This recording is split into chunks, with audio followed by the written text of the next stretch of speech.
তক্ষশিলা নালন্দাকে সাজিয়ে modern building এবং সেগুলো তুলে সেখানে আবার ইউনিভার্সিটি বানানো হয়েছে।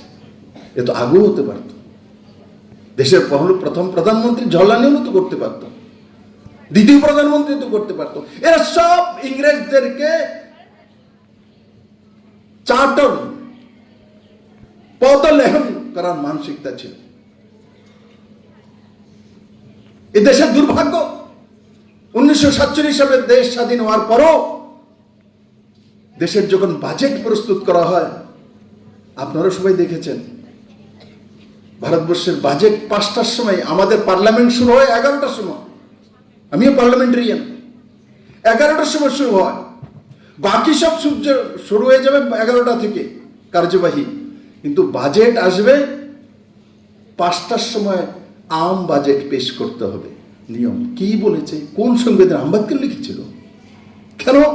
কারণ কি আমাদের পার্লামেন্ট ব্রিটিশদের সময় তৈরি হয়েছিল, তখনও আমাদের সাংসদ হতো। আমাদের সঙ্গে 6.5 ঘন্টার ডিফারেন্স ইংল্যান্ডের টাইমের। ওনাদের টাইমে হিসেবে আমাদের এখানে যখন 5টা বাজে, তখন ইংল্যান্ডে সকাল 11টা বাজে। তার জন্য মহারানী ভিক্টোরিয়া 11টার সময় স্নান বান করে বসবে, বাজেট শুনবে, ওনাকে রেডিওতে ভাষণ তৎকালীন সময় রেডিওতে শোনানো হতো।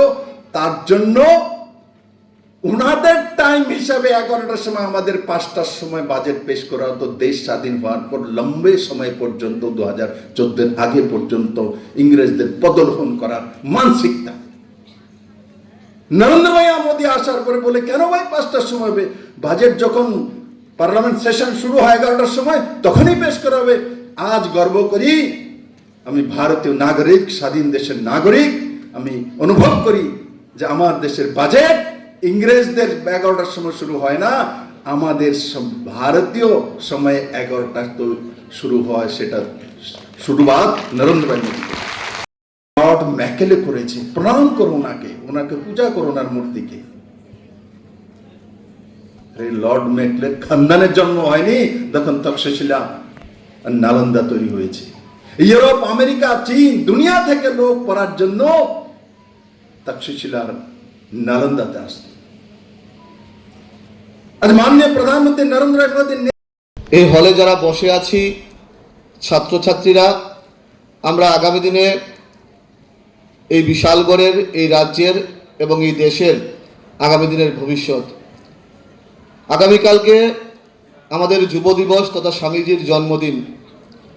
আমাদের প্রত্যেককে মাথায় রাখতে হবে, আমরা রাষ্ট্র নির্মাণে যেন আগামী দিনে সবাই মিলে কাজ করতে পারি, সেই উদ্দেশ্যটুকু প্রত্যেকের থাকতে হবে। আমরা এই হলে যারা আছি, আমরা আগামী দিনের ভবিষ্যৎ।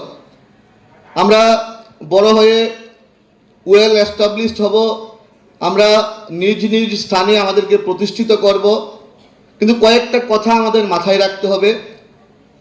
এই দু একটা বিষয় আমি তোমাদের সঙ্গে শুধু শেয়ার করতে চাই। আমাদের মা বাবা, আমরা যত বেশি আমাদের মা বাবাকে শ্রদ্ধা সম্মান করব, তত বেশি আমাদের ভবিষ্যৎ উজ্জ্বল হবে। আমরা দেখেছি বর্তমানে বৃদ্ধাশ্রমের মতো একটা অভিশপ্ত জিনিস, এই বৃদ্ধাশ্রম মুক্ত সমাজ ব্যবস্থা আমাদের গড়তে হবে।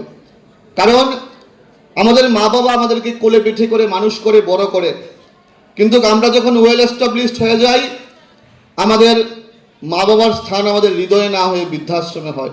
এটা আমাদের সমাজের জন্য একটা অভিশাপ।